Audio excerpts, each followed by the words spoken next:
କଇଁଛ ଧୀରେ ଧୀରେ ଚାଲୁଥିବାରୁ ଠେକୁଆ ମନେ ମନେ ହସୁଥାଏ ହେଲା। କଇଁଛ ଧୀରେ ଧୀରେ ଯାଉଛି, ଠେକୁଆ ତାକୁ ଦେଖିକି ହସୁଛି, ସେ ଧୀରେ ଧୀରେ ଯାଉଛି ବୋଲି ହେଲା। ଦୌଡ଼ା ଆରମ୍ଭ ହେଲା। ଠେକୁଆ ଖୁବ୍ ଜୋରରେ କିଛି ଦୂର ଦୌଡ଼ିଗଲା। ଟିକିଏ ପଛକୁ ଚାହିଁ ଦେଖିଲା କଇଁଛ ବହୁତ ପଛରେ ଅଛି। ସିଏ ଧାଇଁ ଧାଇଁ ଧାଇଁ ଠେକୁଆ କହିଲା।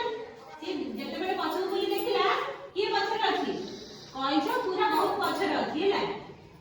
ଠେକୁଆ ମନେ ମନେ ଭାବିଲା କଇଁଛ ତ ଧୀରେ ଧୀରେ ଚାଲୁଛି, ଏତେ ପଛରେ ଅଛି, ମୁଁ ଟିକେ ଗଛ ଛାଇରେ ବସି ପଡ଼ିବି। କିଏ ଭାବିଲା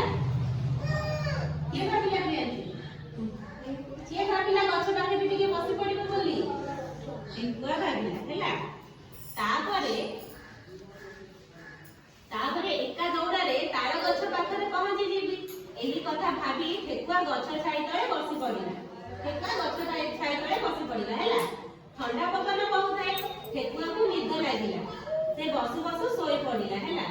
ଯେତେବେଳେ ସେ ଗଛ ପାଖରେ ବସିଛି, ଥଣ୍ଡା ପବନ ବାଡ଼ୁଥିଲା, ସେ କଣ କଲା, ତାକୁ ନିଦ ଆସିଲା, ସେ ଶୋଇ ପଡ଼ିଲା। କଇଁଛ ଧୀରେ ଧୀରେ ଚାଲିଥାଏ। ଯେତେବେଳେ ଠେକୁଆର ନିଦ ଭାଙ୍ଗିଲା, ସେ ପଛକୁ ଚାହିଁ ଦେଖିଲା କଇଁଛ ଆଉ ନାହିଁ।